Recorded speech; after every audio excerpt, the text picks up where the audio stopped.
Si se empleara el mismo esfuerzo en detener a la lacra política y sus amigos multimillonarios de este país, que se emplea para detener a tipos que escriben letras reivindicativas, probablemente no hubiera hecho falta ningún rescate bancario, ni ponernos la soga al cuello para justificar el tramado de Falco que se ha llevado a cabo en esta patria tan amada por aquellos que no dudan en vestir balcones con trapos sucios y proclamas que contradicen al hambre que pasa por sus platos día a día. Yo me sumerjo en letras porque me permiten plasmar de forma libre lo que quiero, pero visto lo visto, llegará el día en el que también nos pongan la mordaza y solo queden escritores que, previo lavado de partes íntimas, no duden en tergiversar las biografías de reyes y poderosos que, como si de ganado se tratase, nos zarandean y nos acorralan vilmente en cada rincón de su decrépito reino, junto a sus guardias personales, siempre prestos a fusilar el pensamiento y la carne de aquel que se atreva a decir lo que la verdad esconde. Ya sabemos que una fiera acorralada al final se defiende, muerta de miedo, pero con la única esperanza de no morir antes de perder la vida. Comenzamos. La Biblioteca de Pembridge, con Susie Hope, Jesús Salas y Manuel Hostos Muñoz.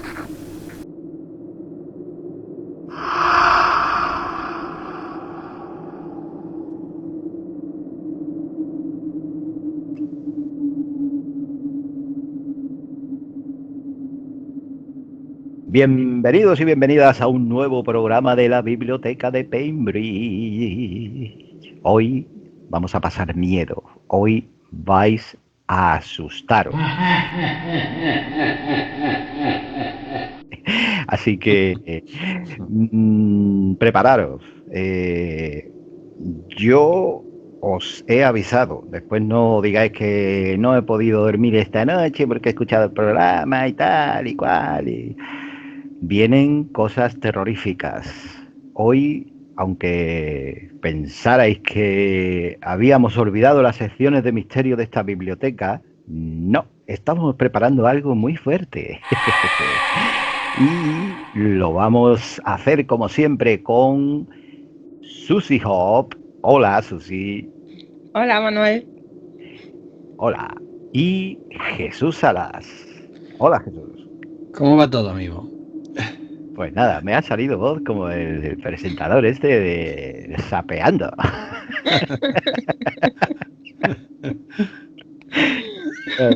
Estamos muy mal, ya lo sabéis, pero sí, es verdad. Vamos a hablar de miedo, de mucho miedo, porque aquí no solamente Jesús, como ya sabéis, tiene acostumbrado a esa sección de libros misteriosos de la biblioteca, siempre se mete en los pasillos más ocultos, se codea con Jack el Destripador y tal. Sí, Pero sí. Y con los inspectores de Hacienda. sí, también da mucho miedo, es verdad. Que también dan miedo, ¿eh? Sí, La verdad es que sí, ¿eh? Sabéis que ayer llegó una carta negra, ¿no? Sí. Es que aquí también tenemos que pagar derechos, porque en este país, todo se paga. Ya lo habéis escuchado en la intro. Vivimos rodeados de una mafia suculenta. Así es. Pero hoy no vamos a hablar de política, ya nos gustaría, pero sí que vamos a hablar de cosas igual de terroríficas. Jesús, ¿qué nos traes? Pues hoy he querido perderme un poco por una zona de la biblioteca que no conocía apenas. ¿Qué es? Y se lo preguntarán los oyentes. ¿Y qué es? ¿Y qué es? La hemeroteca de la biblioteca, porque tiene hemeroteca. También guardamos periódicos antiguos, periódicos llenos de maldad. Bueno, en uno de ellos vamos a bucear dentro de un instante. ¿Pero no nos das una pistita? Bueno, vamos a ver. La gente que tenga miedo, que salga corriendo. Vale, pues me voy. La gente que esté delicada del corazón, que se tome un algo que sea, pues eso, un poquito fuerte, que le anime el ritmo, ¿eh? Y los niños que se tapen las orejas. Y bueno, y si hay algún demonio suelto, pues hombre, que venga y lo oiga, porque algo va a aprender nuevo de algún colega. Pero no va a ser lo único Uy, que uy, vamos a uy. tener hoy terrorífico, porque Susie Hop, a pesar de ser nuestra romántica empedernida, hoy se puede convertir en la viuda negra. ¿Qué pasó después del romance? Que se lo comió. Bueno, yo también tengo mi faceta oculta y esas cosas. ¿Qué nos traes? Hoy os traigo todo un mito. Ahí lo dejo.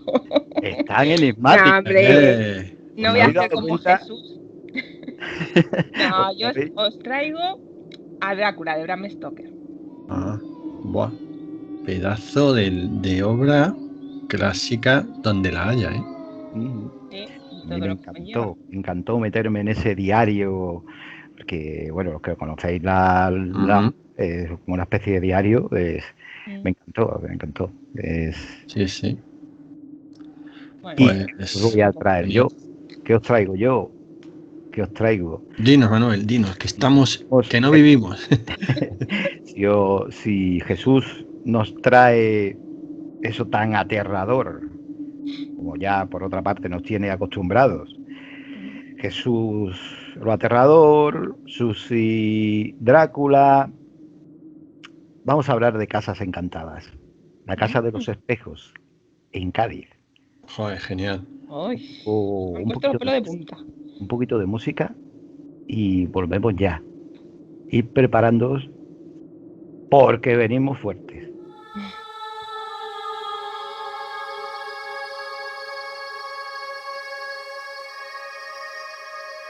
Hasta el último segundo, el diario de Mandy, Brahma Bacilundia, Tierra de Unicornios, El corazón del Minotauro, El bastardo de Jericó, Toda una vida para amarnos, ya disponibles en Amazon Kindle.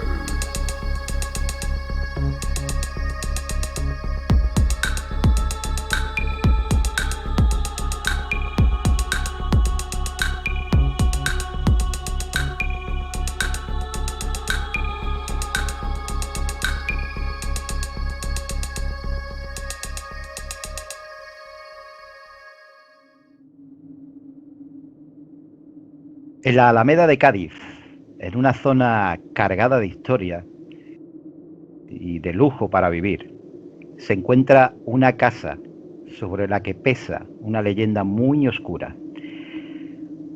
Tal vez eso es lo que impide que la gente se decida a comprarla para vivir en ella. Sin duda los habitantes de la ciudad de Cádiz la conocen. Es la Casa de los Espejos. Jesús, Susi, Sí. ¿os suena? Pues la verdad, a mí no, mira, lo voy a reconocer. Y desde que, bueno, tenía la sospecha de que iba a salir el tema, pues he estado viendo alguna foto y tal. Y bueno, me ha parecido, espero que, a ver cómo nos lo cuentas, por fuera me ha parecido un edificio, pues así de época, un poco decimonónico, bonito. Pero claro, estas cosas muchas veces por dentro a lo mejor albergan cosas muy inquietantes, ¿no? No sé. Pues sí, tienes razón. Pues yo tampoco la conocía, la verdad, no había escuchado hablar de ella, pero es inquietante eso de los espejos. Pues los protagonistas son un almirante, su esposa y su hija. Una familia a priori feliz, incluso desahogada económicamente. El padre viajaba muy a menudo, dada su profesión, pero esto no impedía que el amor hacia su hija creciera cada vez que regresaba de uno de sus viajes. Como muestra, este siempre le traía como regalo un espejo. De ahí el nombre de la casa, ¿no? Ahora sabremos más por qué. A la niña le apasionaban, incluso los coleccionaba, y su padre, sabedor de tal gusto, no dudaba en complacerla. Tal era la obsesión de la niña que la casa yacía adornada por espejos de todos los tamaños y formas. Grandes, pequeños, extravagantes, sencillos. No había ninguna estancia de la casa donde no hubiera alguno de esos espejos. Con el paso de los años, la niña fue creciendo y se convirtió en una jovencita de gran belleza. Y así se lo hacía saber el orgulloso padre a todos sus amigos y compañeros de viaje. Pero todas aquellas atenciones y halagos, siempre destinadas a su hija, hicieron que la esposa del almirante comenzara a sentir el peso de los celos sobre su mente. Qué malos los celos, ¿eh? Sí, qué malos. Ella intentó complacer en todo a su esposo, tratando de obtener el mismo trato o incluso superior a los que el marino dispensaba a su bella hija. Pero tenerlo tan lejos durante tantos periodos no les facilitaba la labor. Debido a aquello, un monstruo fue tomando forma en el interior de la apesadumbrada cabeza de esta mujer. Envidiaba las sonrisas que su marido regalaba a su pequeña y los regalos. Maldecía aquellos espejos cada vez que veía a su hija reflejándose en ellos. Aquel odio hizo que la dejase de ver como sangre de su sangre para verla como una competidora por el amor del hombre que comenzaba a dejarla en segundo plano. Dispuesta a volver a ser la única mujer en los deseos de su marido, trazó un plan que durante una de las ausencias de este llevaría a cabo. El almirante no sospechaba que en aquella despedida de su hija, entre sonrisas y promesas de traerle nuevos espejos, sería la última vez que la vería con vida. Pasados unos días desde la partida del almirante, ya en la soledad de la casa, de aquella casa de la Alameda, la madre sirvió un jugoso manjar a su hija como cena, previamente rociado por un potente veneno mortal. La joven lo degustó agradecida y se marchó a dormir, ajena a las verdaderas intenciones de su madre. A la mañana siguiente, la mujer del marino sintió la tensa calma que se respiraba dentro de la casa. No había rastro de su hija frente a ninguno de los espejos. Fue a buscarla a su habitación y la encontró.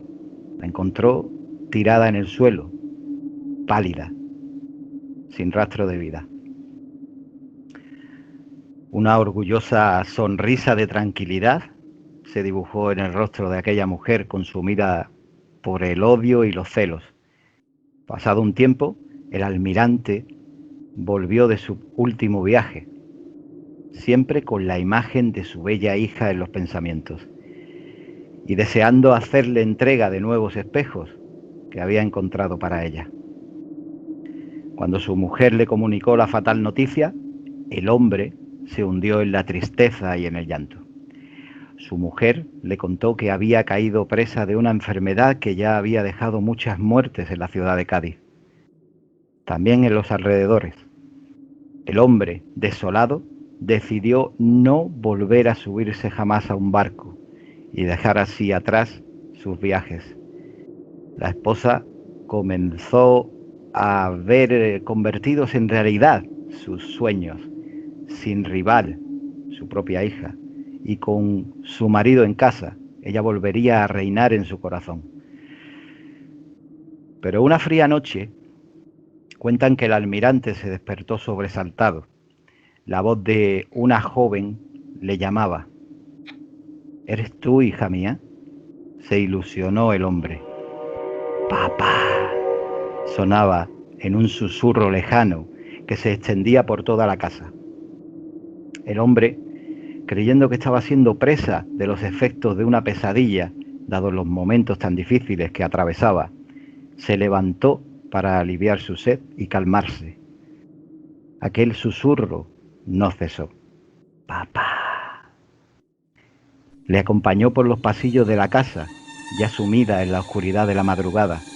El hombre, arropado de forma repentina por un calor desconocido, echó la vista hacia uno de los muchos espejos que adornaban la casa y, sorprendido, observó el rostro de su bella hija en uno de ellos, y cómo éste le indicaba que continuase observando los espejos mientras caminaba por toda la casa.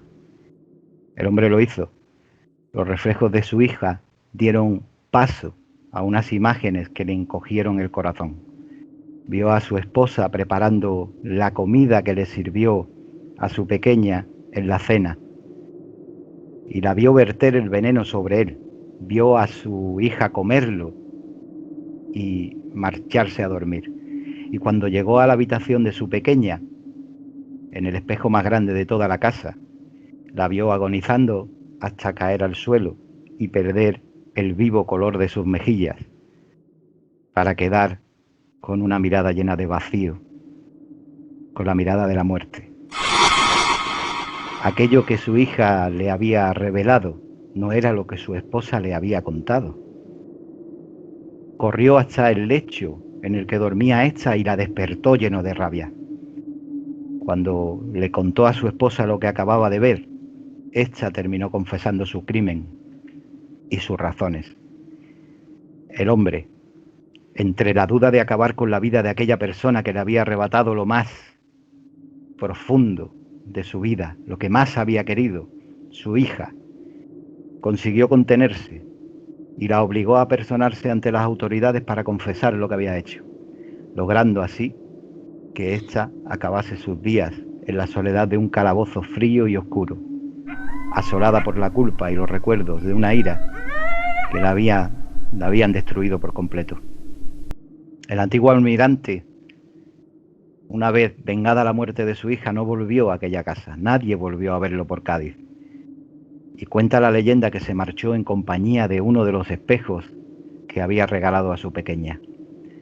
Cuentan algunas personas que pasaban por delante de la fachada de aquella casa que algunas veces se escuchaba el llanto desolador de una mujer y que a través de las cortinas de sus ventanas se distinguía la silueta de una persona a pesar de estar completamente deshabitada. En la parte superior de la misma, donde aún se podían encontrar esos espejos, los lamentos de una niña parecían salir directamente de ellos. Así que, si vives en una casa antigua y no conoces su verdadera historia, ten cuidado cuando te mires al espejo, porque puede que este te la cuente. Vaya. Bueno, bueno, la gente que se haya tapado los oídos ya puede quitarse las manos, porque ha habido partes sobrecogedoras, de la historia. Sí, ¿eh? De todas formas, es que este tema de los espejos en sí mismo ya son inquietantes, ¿no os parece? Sí. Bastante. A mí personalmente nunca me han gustado. ¿No? Igual que las muñecas de porcelana. Claro. Es algo que me da grima. Esto que te levantas por la noche, vas al servicio, de repente te das la vuelta y te da una cosa como... Crees que vas a ver en el espejo algo que no debes ver, ¿no? Pues esta historia, bueno, como todas las historias, puede haber ido cambiando de oído a oído, ¿no? Pero es una historia, en teoría, siempre en teoría, real, que ocurrió en Cádiz, en esa casa del Paseo de la Alameda. Como tú has dicho, una fachada muy bonita, muy imponente. Sí. Pero que a día de hoy no consigue venderse. No me extraña. Tú pasas por allí, yo he pasado personalmente, la he visto, además impone mucho.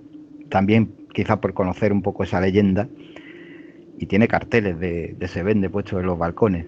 Fue restaurada por dentro completamente. Ya no están los espejos. Pero sí que aún hay gente que cuenta, ya cada uno que crea lo que quiera, que cuenta que cuando algunas noches pasas y está todo silencioso, se escuchan cosas dentro de la casa, se escuchan llantos y tal. No deja de ser una casa encantada más, como las miles que hay en toda nuestra península, ¿no? En toda la península. Pero quería traerosla porque, bueno, siempre estamos acostumbrados, aquí tuvimos la oportunidad de hablar del Cortijo Jurado, no sé si lo recordáis, y de otras cosas. Y claro, hay algunas que son un poco desconocidas fuera de su territorio, ¿no? Por ejemplo, en este caso la ciudad de Cádiz. Y me pareció interesante porque a día de hoy, sobre todo eso, ¿no? El que no consigan vender esa casa, porque vosotros imaginaros, ¿no? Que tenéis que vivir allí, Sí. también sabiendo todo lo que ahora sabéis. Ya, pues sí. Yo no. Bueno, conmigo no cuentes, ¿eh? Yo de lejos sí la puedo ver, pero Claro. Es que además la historia tiene un poco, cuando te estaba escuchando, tiene un poco como una adaptación, parece, ¿no? Es curioso, ¿no? Como un poco Cenicienta, ¿no? No, perdón, como un poco Blancanieves, es lo que quería decir. Sí, o sea, tiene un poco como historia de Blancanieves, ¿verdad? O sea, es así, es dime, espejito, quién es la más guapa, y la madrastra se cabrea y la envenena. Si te das cuenta, no es que sea exacto, ¿no? Pero tiene por ahí, ¿no? Sí, tiene ¿Verdad? similitudes. Sí, más o menos. Pues esa es la Pero- historia de la Casa de los Espejos en la Alameda de Cádiz. Sí. Bueno, ya como hemos dicho, hay muchas casas encantadas. Sí. Y a mí me gustaría proponerle un reto también a nuestros oyentes. Espero que no lo hayáis pasado muy mal. Esta es la parte más light del programa. Bueno, Vamos a empieza ir. fuerte. Pues es la más light. Para que se hagan una idea. Pero me gustaría que vosotros que nos escucháis, si os estáis atreviendo a terminar de escuchar este programa, nos dejéis abajo en los comentarios de este vídeo, pues si habéis entrado alguna vez a alguna casa con historias similares detrás, ¿no? Y qué os ha transmitido esa casa. Ahí lo dejamos. Contadnos algo, así que igual algún día hablamos de ese lugar que nos digáis. Sí, es que... Sería muy interesante escucharlos. Por supuesto. Y no sé, ¿por qué tenemos esta curiosidad por lo que nos hace sufrir, verdad? Un poco. Pero nos atrae como las polillas a la luz. Mira, en Cádiz, precisamente, investigando sobre esta casa, sí. Que dicho sea de paso, también ha sido llevada a algunos libros y tal, y incluso yo estuve investigando un tiempo porque quería escribir una historia de fantasmas en una casa encantada y me pareció interesante. De hecho, tengo muchas cosillas por ahí investigadas. Sí. Y allí en Cádiz, hasta hace unos años, los jóvenes se retaban a entrar a la casa a ver quién permanecía más tiempo dentro de ella. Eso es típico entre chavalines. Sí.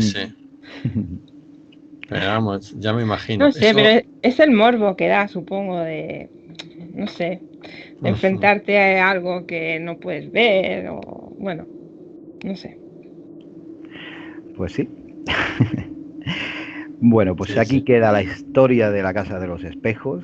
Esperamos que os haya gustado. Ya sabéis que estamos en la biblioteca más oscura que hemos hecho hasta ahora. 100% terror.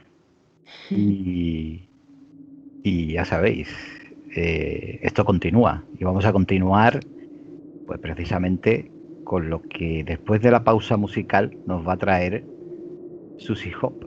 Como ya os ha dicho al principio, ese tipo de los colmillos que no soporta el ajo ni las cruces. Yo soy un poco vampiro también, pero las cruces tampoco las soporto. Así que vamos a hablar de Drácula, a ver qué nos trae, no os vayáis.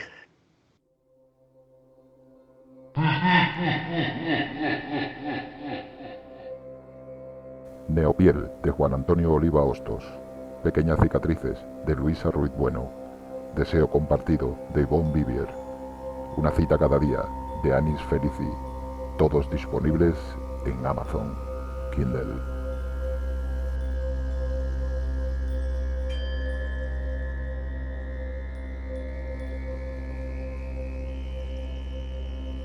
Seguimos en la biblioteca de Cambridge, hoy con un tono más rebajado. Estamos a la luz de las velas. Incluso nosotros tenemos un poco de miedo. Jack también tiene un poco de miedo. Lo hemos visto temblando por ahí. Ha soltado los cuchillos, incluso. No sabemos si es que el que viene ahora puede más que él. Yo creo que sí. Y le aterra un poco. Y si le aterra a Jack, señor Conde Drácula, imagínate a nosotros. Susi, cuéntanos. Bueno, pues yo os traigo este mito que para mí personalmente siempre me ha fascinado, así que vamos a hablar un poquito de él. Pues Drácula es una novela publicada en 1897 por Bram Stoker, quien convirtió a su protagonista en el vampiro más famoso de la historia. Es una historia ficticia basada, según algunas fuentes, en el personaje real del príncipe de Valaquia, Vlad III, o Vlad Draculea, como también se le nombra. Y algunos aspectos del personaje están basados en Vlad, pero no tienen relación histórica con la vida real del príncipe. También se considera la novela gótica de terror por definición. La mayoría de estudiosos la han catalogado como la primera gran novela de este género en la historia. En ella encontramos retratados los miedos de una sociedad inglesa victoriana y de buena parte de Europa occidental, guiada por los avances de la tecnología y la ciencia. Todos los personajes principales pertenecen o tienen nexos con la alta aristocracia. De hecho, en el fondo parece que Bram Stoker hubiese tratado de hacer una sátira de alta sociedad londinense, como lo hace también la novela de Stevenson, del extraño caso del Dr. Jekyll y Mr. Hyde. No sé si la habréis leído. Bueno, pues es interesante saber que ambas novelas, tanto Drácula como Mr. Hyde, comparten muchas similitudes. Los temas filosóficos, científicos, morales, los religiosos, culturales y literarios, el bien y el mal, la muerte, el sacrificio, el positivismo científico, etc. Y las leyendas paganas son temas centrales en ambas obras y eran también preocupaciones propias de la época y del lugar en el que fueron escritas, finales del siglo XIX en el Reino Unido. Pero hay un elemento interesante en Drácula, y es que Bram Stoker desarrolla en su obra algunas de las percepciones amorosas del género romántico. Drácula, a pesar de ser un monstruo, refleja sentimientos por Mina Murray. Ya sabéis quién era la prometida de Jonathan Harker. Bueno, después lo comentamos. Y este amor lo lleva a perder por momentos la razón en sus intentos de hacerse con la joven. Además, la forma de la novela también rompió los esquemas de la narrativa por el momento. Drácula está escrita en estilo epistolar. La obra inicia con el diario de Jonathan Harker, quien describe su aproximación a Transilvania y el encuentro con Drácula. A partir de ello se abre un juego de cartas donde irán interviniendo todos los personajes. Se debe destacar por este hecho que la obra no posee un narrador. Bram Stoker no nos cuenta nada y nadie en particular nos cuenta nada, sino que todos los personajes intervienen en su momento. Este recurso es destacable porque le otorgó a Drácula un matiz de historia verídica al cruzar varias voces como testimonio. Tenemos que recordar que entre los personajes se encuentran dos médicos, figuras de mucha credibilidad para la época. Además, la manera como se presenta la narración del Dr. Seward en sesiones de grabación de fonógrafo, artilugio tecnológico avanzado, entonces, para el siglo en el que estaban.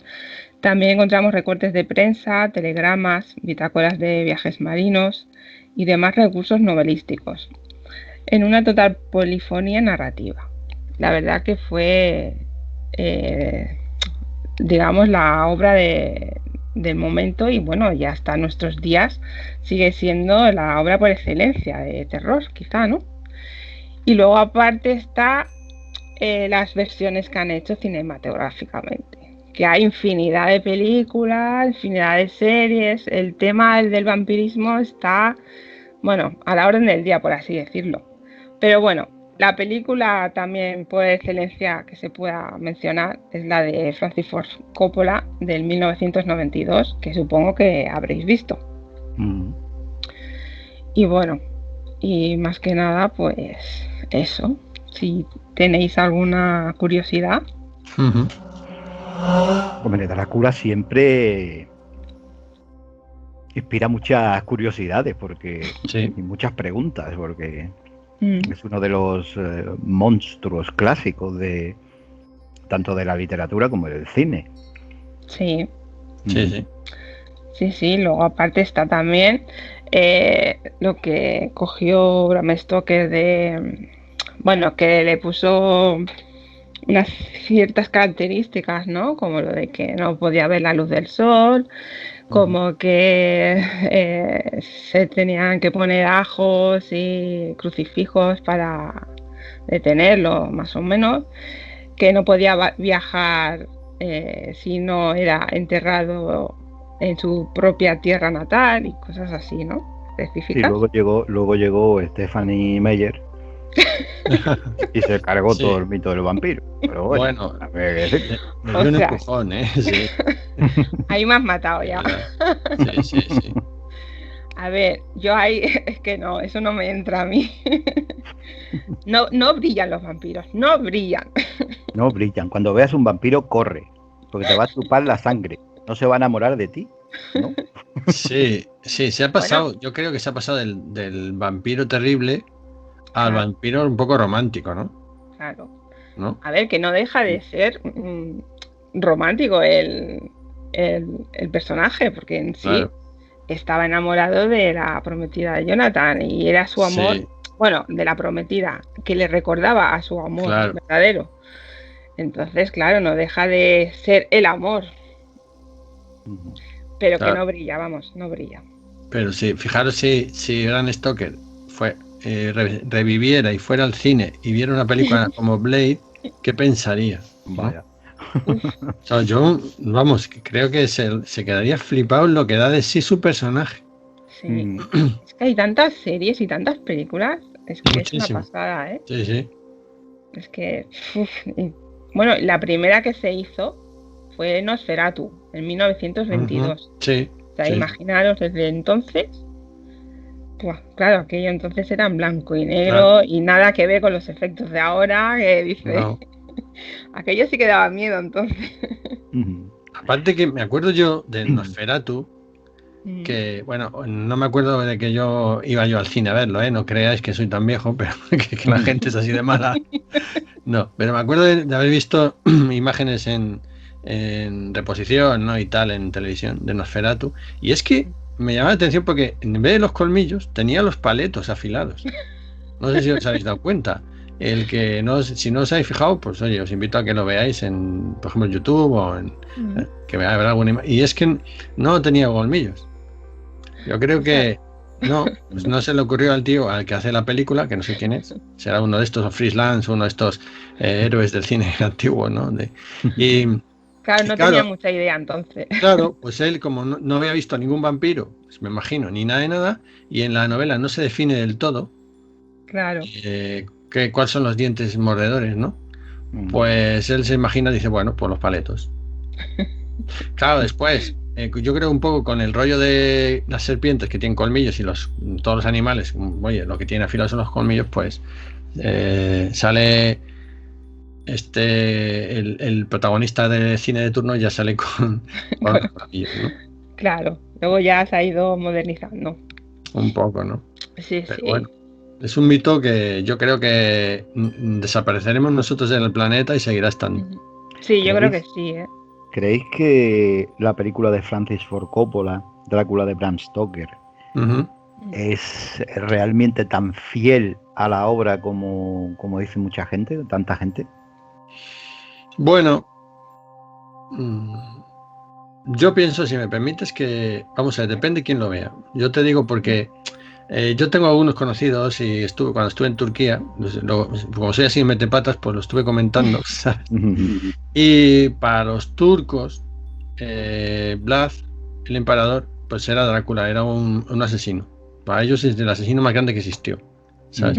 Pero en Rumanía es un héroe, ¿comprendes? No es Drácula, es un héroe. Y los turcos eran una mala gente que iba allí a matarles, ¿no? Entonces, claro, depende de quién cuenta la historia, ¿no? Esto hay que tener en cuenta. Entonces, claro. Claro, hay dos versiones. Claro, no olvidemos que Vlad el emperador, Vlad III, Vlad Tepes, era realmente, según la historia cuenta, era muy sanguinario.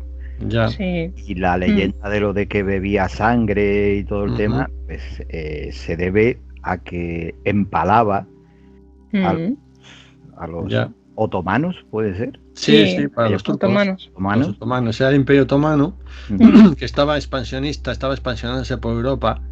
Y claro, el pequeño reino que coincide con lo que es ahora la zona entre Hungría y casi límite entre Hungría y Rumanía, pues ahí estaba el reino de este señor, ¿no? Entonces los turcos llegaban como un rodillo, arrasando, y eso no era nada, eso era como si fuera Andorra para ellos, ¿no? Entonces este tío, según esto te digo la versión de los rumanos, y dicen que este tío pues cogió y como tenía que hacer algo, pues decidió meter miedo a los turcos. Y dijo, pues ¿cómo les metemos miedo? Vamos a hacer que cuando lleguen aquí, se les caigan hasta los pantalones al suelo. Entonces cogió y a todo el que pillaba le empalaba, le cortaba, le ponía allí en medio de la frontera para que lo vieran los turcos. Sí. Claro, para un rumano es un héroe nacional. O sea, Vlad es como para nosotros el Cid campeador. Claro. Y aparte también cuenta la leyenda de la historia real de Drácula, que bebía de la sangre que caía cuando los empalaba, para insuflar, digamos, de más coraje a su ejército incluso, bebía la sangre que chorreaba. En alguna ocasión llegó a beberla. Que digo yo que ahora mismo en época de pandemia no es lo más recomendable. Hombre, visto así, pues yo tampoco. Una cosa sí digo, a tal que visite Rumanía, mira, vamos a para que veas de lo que sirve este programa, para la gente, que cuando vayan en el circuito turístico y les lleven a ver el castillo de Drácula, que les llevarán, pues cuando estén en él, que piensen que no es el de Drácula, el que le están enseñando los romanos. Es el castillo que todo el mundo tiene en la cabeza y que piensa que encaja muy bien con el de Drácula, pero no es el de Vlad. El de Vlad es otro castillo que está pues un poco más allá, en otra ciudad, un castillo normalito, un poco soso, que bueno, entonces los rumanos han pensado, si les traemos aquí, van a decir, sí, hombre, ¿cómo va a ser este? Entonces te llevan a otro que no es, que está colgado en la ladera de una montaña escarpada entre el bosque ahí y tal, en plan tenebroso, y todo el mundo sale encantado. Y luego en el pueblo te venden unas camisetas con lo del Drácula y tal y cual pascual, y entonces todo el mundo va y dice, joder, está en el castillo de Drácula, pero no ha estado, señor, que lo sepa. No. Según Stoker, cogió el castillo que se llama Castillo de Bran para inspirarse en la escribir la novela, no pero no es realmente el castillo del Conde Drácula. Exacto. Pues es que no me acordaba el nombre del castillo, mira, pero es verdad que es el de Bran. Castillo de Bran. Exactamente, sí. Pues es un castillo tenebroso, que sí, porque... pero no es, claro.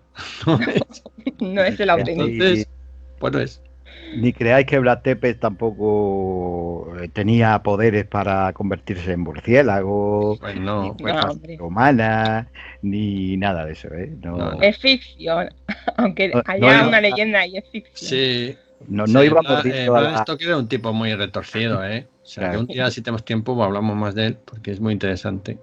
Sí, se puede profundizar más. Sí, era un tipo un poco oscuro, amigo de Conan Doyle, etcétera. Sí. Era, digamos que Vlad Tepes era un tipo que solamente mordía a las jovencitas los sábados por la noche cuando se ponía así tontorrón y sin hacer sangre, o sea que... Sí. Qué bien resumido. Bueno. Amén, amigo, amén. Ya está, ya hemos acabado. Bueno, pues hay mucho que hablar del Conde Drácula. Tendríamos para un programa y Sí. quién sabe si algún día podríamos hablar de los monstruos clásicos. Ujú, Ay, estaría o sea, bien. ahora me viene a la Frankenstein, cabeza. de Drácula, del Hombre Lobo. Sí. Mira, me he acordado, al nombrarlos así a casi todos, ¿os acordáis de una película que había tipo así, los Goonies? Sí, es la que iba a decir yo. Sí. Buenas noches, señor monstruo. No, Sí. esa no, la que yo te digo es una pandilla alucinante. Bueno, pues la Ah. que yo te digo es española también. Es como lo de Sí, Parchís, pero... La que yo te digo no es española, es americana, tú sabes, un producto de esto de la época ochentera, Sí. bajo presupuesto, en la que aparecía, bueno, era un grupo de chavales jóvenes, tipo los Goonies, que les gustaban mucho esas aventuritas y tal y cual, y de repente, pues pasa algo en el pueblo donde viven, que qué casualidad, que estaban allí todos los monstruos clásicos. Aparece Drácula, que es el líder de la pandilla de los Sí. monstruos, aparece Claro. la pantano, aparece el hombre lobo, aparece Frankenstein, que al final se acaba uniendo a los chicos. Bueno, Sí, siempre, sí. Frankenstein es el bonachón de los Es monstruos. el bueno, sí. Sí, tiene un querer. Pues lo mismo esta película que os digo de Claro. aquí española, que es que no me acuerdo. Regaliz, del grupo Regaliz, no sé si Oh, os amigo. acordáis. Joder. Sí, Pues la sí, pero vamos. película era esa, Buenas noches, señor monstruo, que van Sí. a un castillo y están ahí todos. Pero Sí, claro, sí. es en plan broma, ¿no? En plan guays. Sí. Monstruo bueno. Claro. Sí. Bueno, a mí el Drácula que más me gusta es el del Hotel Transilvania, de Uy, dibujos animados. Oh, me encanta. Que es que, no sé, todavía no hay que perder la ingenuidad de la infancia, ¿eh? No, no hay que perderla, ¿Verdad? ¿no? Ay, pues sí. Sería interesante hablar de los monstruos clásicos. Desde luego que sí. Lo vamos a tomar nota y Venga, ya vamos tenemos a para dejar- otro especial. Vamos a dejar que nuestros oyentes sean los que decidan. ¿Hablaremos de monstruos clásicos o no? Nos queremos que nos lo dejéis aquí, debajo, en los comentarios, junto con el otro reto que os he puesto. Tenéis deberes, ¿eh? Ah, bueno, y quería destacar una cosita. Sí. Que, bueno, el personaje de Van Helsing, que Sí. también Sí, sí. su importancia que tiene en la novela y luego también las versiones que han hecho de películas solo con él, ¿sabéis? Sí. Lo que se suele decir, el spin-off de, pues, también está bastante bien, interesante. Sí. ¿Qué Van Helsing nos gusta más a vosotros del cine? ¿Eh? El Van Helsing, ya sabéis cuál quiere decirte, ¿no? El de la película Sí. tradicional. O el Van Helsing este último que anda por ahí con una escopeta que dispara estacas como una ametralladora. Yo A prefiero mí me gusta Anthony Hugh Hopkins. Jackman. Ya lo sabía yo. Yo prefiero a Anthony Hopkins en la película de Francis Ford Coppola, Sí, con ese acento rumano. sí, Pero sí. claro, como ese no hay ninguno, no se puede Es- comparar. Pero así por... Bueno, pero el señor australiano también está bien, ¿no? Sí, Bueno, bueno. Bueno. no he visto todavía la versión esta que hicieron hace relativamente poco, que es una miniserie. Sí, hay una serie. en Sí, una de las yo sí la he visto, plataformas sí. de streaming. No he visto mucho, no sé, no Yo podría sí. opinar mucho de ella, pero dicen que no está muy mal. A ver, Bueno, habrá que ver. si te gustan las películas de acción, las series de acción, y no eres muy exigente y tienes mucha imaginación, fantasía, y te gustan estas cosas, y el nombre de Van Helsing, te lo pasarás pipa como me pasó a mí. Si vas con el cuaderno y el lápiz sacando faltas, pues le vas a llenar el cuaderno, ¿sabes? Ya sabes. Normal, es normal. Bueno, Es normal, no hay nada más que ver las versiones de todos los monstruos clásicos que hemos visto Claro. en el cine Sí. últimamente, que dan penita, porque yo recuerdo La momia de Tom, que es Oh. para que era el director y decirle, Ya. Bernard, ya vale de querer meternos el feminismo o el machismo por Ya. la oreja. La momia era un tío. Sí. claro. Vamos a dejar de inventar ya, por favor, que yo comprendo que Ya. sí, que quieren darle la igualdad y todo el tema, que me parece perfecto, que quieran tratar el cine así de esa manera, pero no con los clásicos, no con los clásicos. Ya. Pues Qué acabará viendo manera una. de destrozarlos, Sí, es verdad. En fin. Pero bueno. Bueno, pues vamos a continuar.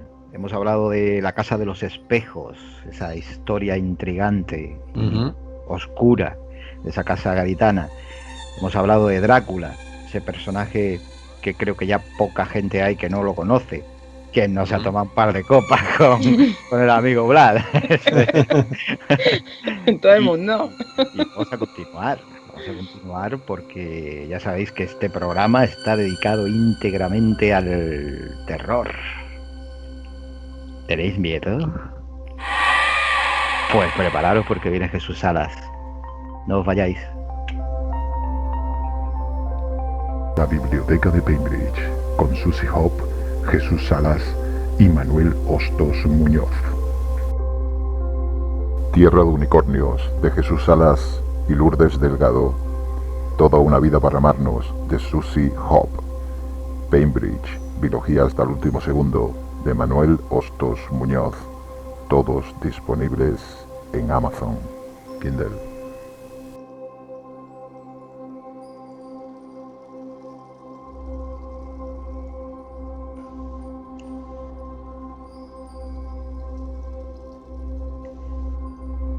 Existe una leyenda entre las paredes de la biblioteca de Bainbridge que cuentan que Jesús Salas es realmente uno de esos asesinos en serie que te atormenta en sueños. Bueno, lo acabo de inventar. No sé. Por lo menos la primera parte. Pero lo de que te atormenta en sueños, Jesús, todo tuyo. Sí, bueno, hombre, un asesino todavía no, aunque por ganas no me quedan, ¿eh? Porque en estas épocas tan duras, cosas que se ven por televisión le hacen a uno sacar ese lado oscuro que todo el mundo tiene dentro. Porque las personas tienen un lado oscuro y un lado más claro, pero el que me viene diciendo que no tiene lado oscuro está mintiendo. Todo el mundo tiene ese lado oscuro cuando estás solo. Cuando los deseos más profundos afloran, entran las ansiedades y las ganas de hacer daño, ¿a que sí? Pero vamos a ir hasta una zona olvidada de esta biblioteca donde se están llenando de polvo viejos periódicos con noticias terribles. Periódicos que asustaron al mundo en tiempos pasados. Tengo aquí mismo, encima de la mesa, algunas páginas amarillas. Varias hojas del Washington Post, olvidadas en el tiempo. Datan del 20 de agosto de 1949. En la portada de estas hojas se puede leer con claridad una noticia sobrecogedora. Según nos cuentan, un muchacho de 14 años fue sometido en distintas ocasiones a un proceso de exorcismo, que según comenta el periodista, llega a un final feliz. Bueno. Y leo en el periódico, si me permitís. Dice así: en lo que quizás sea una de las experiencias más destacadas en su tipo en la historia religiosa reciente, un joven de 14 años de Mount Rainier ha sido librado de la posesión del demonio por un sacerdote, informaron fuentes católicas ayer. Así es como explica este periódico la noticia en su portada. Y continúa el texto. Solo después de entre 20 y 30 intervenciones del antiguo rito del exorcismo, aquí en San Luis, el demonio fue finalmente expulsado del joven. Tremendo, ¿eh? Y es que el artículo continúa con detalles de este procedimiento. También explica quién fue el religioso al cargo.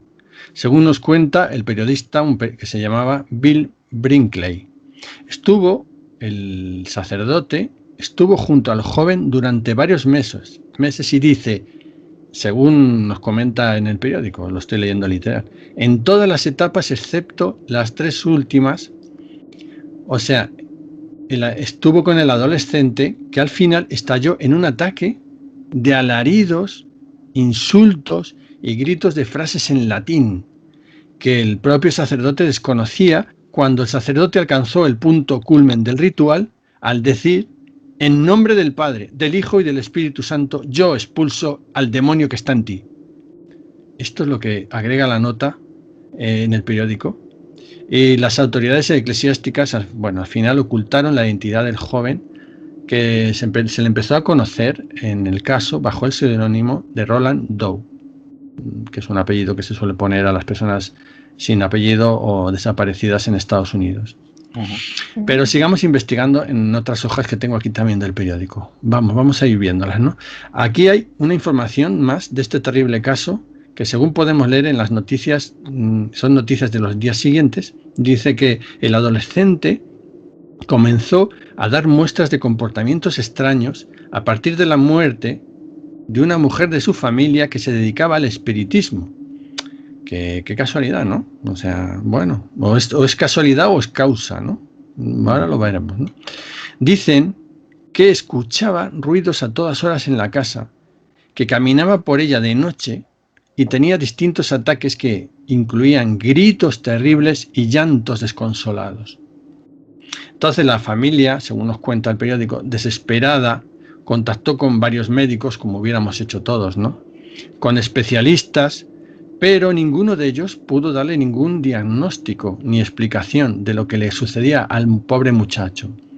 Según nos cuentan estos artículos del Washington Post en estas viejas y amarillas hojas, en un primer momento el joven fue llevado al hospital universitario de Georgetown, como un caso casi desesperado. Le llevaron allí los padres, ¿no? Y como no le hicieron caso y no pudieron saber nada, al final recabó en el hospital de San Luis. Este dato, es importante, ¿no? Porque estas dos instituciones estaban regentadas por los jesuitas. De ahí ya empieza a oler y a salir el tufillo a exorcismo un poco, ¿no?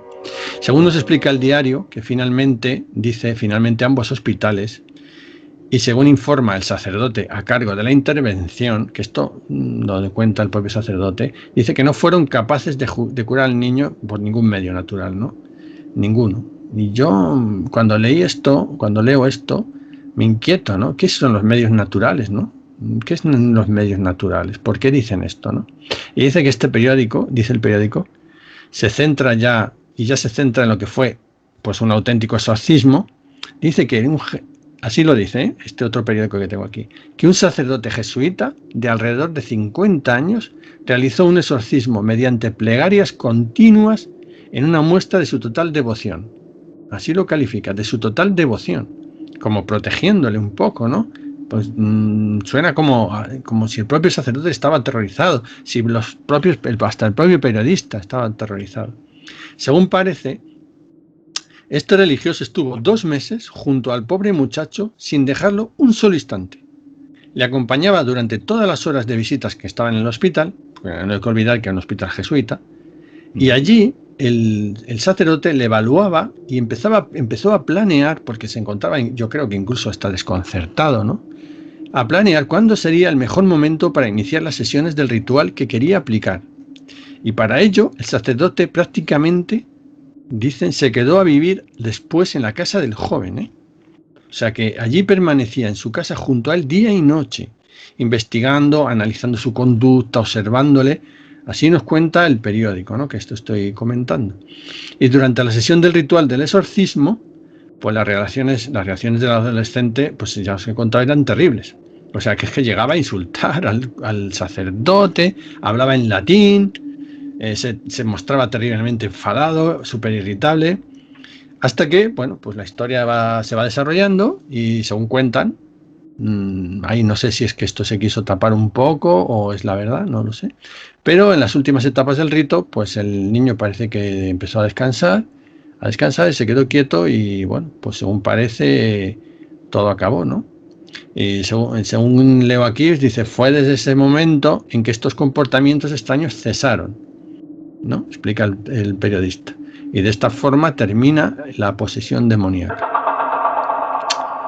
El sacerdote jesuita consiguió eliminar al espíritu maligno y pues entonces el demonio pues fue expulsado del joven. Y claro, y vosotros preguntáis, bueno, esta historia, Jesús, está bien, nos ha gustado, es un poco tétrica, terrible, pero ¿por qué nos la cuentas, no? Bueno, porque esa misma frase que estoy leyendo yo aquí, estas mismas frases, este mismo periódico, este titular que afirma un sacerdote libra a un joven de las garras del demonio, fue el titular que leyó William Peter Blatty en las épocas en que era un estudiante universitario. Estas enormes letras de molde, que tengo aquí oscuras, también le impactaron a él en su cabeza de muchacho. Y muchos años después, o sea, más de 2 décadas después, volvieron otra vez a su imaginación y dieron lugar a uno de los libros más terroríficos de la historia de la literatura. ¿Qué libro es este? Pues ya os lo podéis imaginar, el libro titulado El Exorcista. Pero lo cuento por encima un poco y espero no haberos asustado demasiado, o ojalá sí, quién sabe, ¿no? Y William Peter Blatty, con los años, se convirtió en un escritor, ¿no? Y guionista cinematográfico. Fue en ese momento cuando aquella historia que le había obsesionado de niño, bueno, más de niño, de adolescente, vamos a decir así, ¿no? Pues volvió a aflorar en su mente. Hay que tener en cuenta que conocía muy bien la religión y los aspectos profundos del catolicismo, porque él había estudiado en una universidad de marcado talante jesuita. Y desde ese momento él siempre quiso desde ese momento convertirse en un auténtico experto en exorcismos. Quería saber más de aquellas prácticas que le provocaban tanta curiosidad. Según cuenta en algunas entrevistas que le hicieron años después, ya como un escritor famoso. Nos dice que durante muchos meses leyó todos los libros sobre posesiones que se habían publicado en inglés desde 1940. Consultó con sacerdotes, buscó en archivos y registros de iglesias, pero aún así le resultó difícil reconstruir aquel caso que había leído siendo joven. Podéis imaginar que la iglesia, pues como suele hacer, pues lo había ocultado bastante todo, ¿no? Entonces, como no podía rellenar esos espacios, esas lagunas en la historia que no podía encontrar, pues se le ocurrió rellenarlas él con la ficción y la imaginación que tenemos los escritores, ¿no? Y entonces generó una historia creíble, pero de ficción basada en todos estos datos, ¿no? Y cambió, pues eso, algunos detalles del relato original. Hombre, uno importante que cambió, como todos suponéis, y el que haya leído el libro o visto la película, pues se ha dado cuenta, cambió el personaje del muchacho por el de una niña, que es la que sale el protagonista en su libro. Y como dato interesante, el libro que se publica en Estados Unidos en 1971, que llega a las librerías como un obús con el nombre del Exorcista, con el título del Exorcista, consigue vender, en aquel momento, en las primeras, en medio año, 13 millones de copias. 13, o sea, ahí nada, y se mantiene 57 semanas consecutivas, que son muchas, más de un año, en la lista de bestsellers del diario The New York Times. Es así. O sea, lo que impactan estos temas en el público y en el lector, hasta el día de hoy. Uh-huh. Y bueno, ya para retomar, que todos tenéis en la mente seguro la película, porque es la imagen que siempre es más visual, que nos impacta, ¿no? Pues todos sabéis que 2 años, si no, bueno, os lo digo yo, que 2 años después, la actriz Linda Blair, que la pobre tuvo muchos problemas por hacer esta película, porque la marcó mucho como una etiqueta por ser la niña del exorcista, ¿no? Pues hace de protagonista. Se adaptó la novela para la versión cinematográfica, así de esta manera, y así se logró una de las historias, como todos sabéis, de terror más recordadas de todos los tiempos. Pero pocos de los que la vimos, supimos entonces que esas escenas que nos hacían temblar a todos desde la pantalla habían tenido lugar en la vida real. Nadie de las que lo vimos fuimos conscientes en ese momento de todo eso. La película nos aterrorizó a todos, eso sí. Nos llenó de miedo y de inquietud. Y sacó de dentro de nosotros esos miedos ancestrales y ocultos que siempre tenemos. Y bueno, pues esto es lo que os quería contar un poco sobre esta historia. Y espero que os haya gustado, ¿no? Que no es poco, ¿eh? Sí. Claro, el Exorcista siempre ha sido una de las, por lo menos para mí, una de las películas de terror que se ha mantenido, digamos que intachable, porque Tú ves las películas recientes que supuestamente son de terror, pero no te llegan a asustar, ni siquiera a crearte, porque asustarse hoy en día es muy difícil, ¿no? Con una película, ¿no? Ya eso va más con la edad, ¿no? Pero que te creen esa atmósfera tétrica y difícil, irrespirable casi. Hay muy pocas y yo creo que El Exorcista es una de esas películas que ha sobrevivido a eso, ¿no? A tantos efectos especiales y a tanta historia. Tiene un argumento que, como bien dice, tanto en el libro como en la película en sí, te deja un poco como con los pelos de punta, porque no es fácil digerirla, ¿eh? No, la verdad es que te deja un mal cuerpo, porque luego estás con la paranoia. La verdad, no sea verdad, te quedas como... Te sobrecoge, ¿eh? Sí. Y además han hecho muchas películas de exorcismo, del exorcista, pero que no han tenido quizá tanto éxito porque te querían vender desde el minuto 5 de la película, ya te estaban vendiendo un exorcismo. En El Exorcista, lo bueno que tiene esa película y ese libro es que hay diferentes fases en la cual empieza normal, es una familia rica, adinerada, ¿no? Y tal, y va ascendiendo de forma gradual con la niña que empieza a sentirse mal y esto y lo otro, y hasta que llega el momento del clímax de la película, del libro, ¿no? Que es ese momento donde ya el demonio se manifiesta. Y es tremendo, ¿eh? Y eso, a mí me gusta mucho la película por eso, precisamente. Tremendo, puede ser desagradable en muchos momentos, pero está muy bien construida, muy bien montada. Sí, y es que además quería, bueno, pues al raíz de esto, en un segundito, que bueno, yo que sé que los oyentes muchas veces les contamos historias, ¿no? Y historias quedan, ¿no? Y las traemos en esta biblioteca porque tenemos muchas cosas terribles y tremendas y misteriosas, ¿no? Pero bueno, y yo me pienso, ¿se habrán asustado, no se habrán asustado, se lo creerán, no se lo creerán, ¿no? Pero claro, el miedo muchas veces se escapa de uno o no le llega a uno porque es ajeno, ¿no? Porque está fuera, porque está en Estados Unidos, ¿no? No sé, ¿no? Entonces, yo que me he documentado un poco y he estado buscando la biblioteca para hoy, ¿no?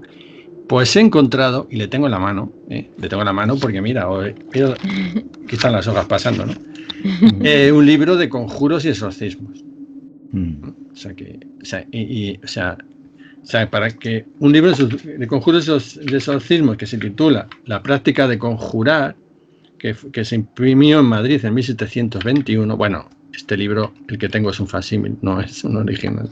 Pero aquí vienen los exorcismos que se pueden decir en alto en tu casa, cuando estés tú solo.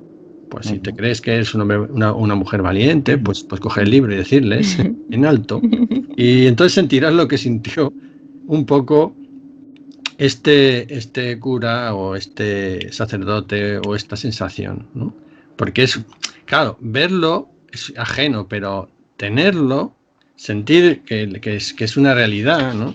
Cuando aquí habla, por ejemplo, en algunas páginas, no os voy a leer nada, pues bueno, para no cansar, pero bueno, aquí pues dice, por ejemplo, en la página dice, y si al demonio le cogieren en mentira, entonces vuelvan a imponerle el precepto, agravando más las penas para que responda a la verdad sin anfibología ni transgiversación, dice. O sea, aquí está hablando. Y vienen las frases en latín, que no, bueno, yo como en latín no lo leo bien, pero vamos, vienen montones de frases, es adeu permítese san creaturum versare molir. O sea, están aquí lo que se dice para sacar un demonio de una persona poseída, ¿eh? O sea, esto no son ficciones, todavía estos libros existen y todavía se hacen exorcismos a día de hoy, de forma oculta, terrible, gente pues muy, muy torturada, gente muchas veces que bueno, pues ya os podéis imaginar, en mi opinión, gente con problemas mentales, etcétera, etcétera, ignorancia y todo esto, ¿no? Pero es algo muy terrible que parece ajeno, ¿verdad? Parece de cinematográfico, pero no está tan lejano de todos como todos podemos pensar. Y nada, pues ahí dejo mi colofón al día de hoy. Yo quería comentaros también acerca del exorcista de la película. Sí. quería comentaros algunas curiosidades que he podido, bueno, he descubierto por aquí. Ah, muy bien. Que bueno, algunas de ellas no son secreto, pero otras son curiosidades que yo no conocía. Seguro que os acordáis de esa escena en la que el padre Carras, Sí. el cura, digamos, que ayuda en el exorcismo, ¿no? Recibe la vomitona en la cara cuando Lita Blaze, la niña poseída, suelta esa baba verde, ¿no? Sí. Pues en esa escena precisamente, si veis la película, veis que el padre Carras hace así como que se asusta y tira para atrás, ¿no? Cuando se ve aquello encima, lo hace como sorprendido. Y es que realmente se sorprendió, no se esperaba que le tiraran aquello a la cara. Qué fuerte. Vale. O sea que la reacción de él cuando recibe el, que hay que decirlo, ¿vale? No es moco ni nada de esto, es un puré de chícharos, ¿vale? Antes, hay que decirlo. Y esa reacción es completamente real, como hemos visto en otras muchas películas. Por ejemplo, yo recuerdo en El Señor de los Anillos, cuando en la segunda parte de Las Dos Torres, cuando tira, o sea, le da una patada a Aragorn a una calavera que había allí y grita ¡ah! Se rompe un dedo del pie. Sí, es verdad. Que se fractura, es verdad. El dolor y el grito son totalmente reales. O sea que... Bueno, luego hay otra curiosidad que os quería comentar, que bueno, Linda Blair, la niña que protagonizó la película, tuvo que estar durante aproximadamente medio año con guardaespaldas porque recibió muchas amenazas de muerte por parte de fanáticos religiosos y tal, ¿no? Porque claro, no entienden que hay ficción y realidad, ¿no? Muchos de ellos. Y existe, esto quizás sí lo habéis escuchado en alguna ocasión, la maldición que pesa sobre esa película, sobre el rodaje de esa película. Se estima que durante su rodaje fallecieron 9 personas. 9 durante su rodaje. Entre ellas el actor Jack McGowran, la actriz Vasiliki Maliaros, no sé si lo pronuncio correctamente, pero bueno, ahí queda. Y un experto en efectos especiales, un cuidador nocturno de los estudios de la Warner, y además del abuelo de Linda Blair y el hermano del actor Max von Sydow, el padre Merrin, que era el cura que finalmente realiza fallecieron el día que iniciaron las grabaciones, el mismo día. Por eso pesa esa maldición sobre la película. Pues es terrible, sí. La maldición ya estaba servida entonces. Sí, se ve que el demonio también quiso partir. Bueno, pues creo que ha quedado un programa, bueno, para no dormir. ¿No creéis? Espero que sí. Nosotros ya lo hemos avisado al principio, que iba a venir la cosa fuerte, veníamos fuertes. Así que, nada, avisados estabais. Si no dormís, se siente un poquito de valeriana y a la cama. Y a la cama. Pues bueno, con esto nos despedimos hasta el siguiente programa de la Biblioteca de Bainbridge, que no vendrá tan cargado de terror y de misterio, pero que sin duda traerá contenidos también muy interesantes. ¿Quién sabe si pronto volveremos con criaturas del Averno a encontrarnos aquí en esta mesa alrededor de las velas como estamos ahora mismo? Porque hoy estamos los tres juntitos, no nos queremos separar el uno del otro porque llevamos todo el programa un poquito con, lo voy a decir claro, con el culo apretado. Pues bueno, esperemos que lo hayáis disfrutado. Esto es ficción, no hay nada real, ¿vale? Así que dormid tranquilamente. Ahora os leéis un fragmento de cualquier libro, a ser posible de un libro de un autor independiente. Yo voy a recomendar a estos dos maravillosos que tenéis aquí, a uno a cada lado mía, que es el Susi Pop, Toda una vida para amarnos, o del señor Jesús Salas, acompañado siempre por su magnífica compañera Lourdes Delgado, pues tenéis una serie de libros como El corazón del Minotauro, como El bastardo de Jericó, como Tierra de Unicornios, donde podéis pasar miedo, aventuras, pasarlo pipa con ellos dos. Así que ya sabéis, leed mucho y seguidnos en las redes. Ya sabéis que tenéis el grupo de la biblioteca de Cambridge y de Zona Indie, de los cazadores de libros. Allí podéis dejar vuestra opinión. Y aquí sabéis que tenéis un par de retos. Escuchad el programa, si lo habéis escuchado, os esperamos vuestras respuestas aquí debajo. Queremos pasar miedo con vosotros. Nos vemos pronto. Chao. La biblioteca de Cambridge, con Susie Hop, Jesús Salas y Manuel Hostos Muñoz.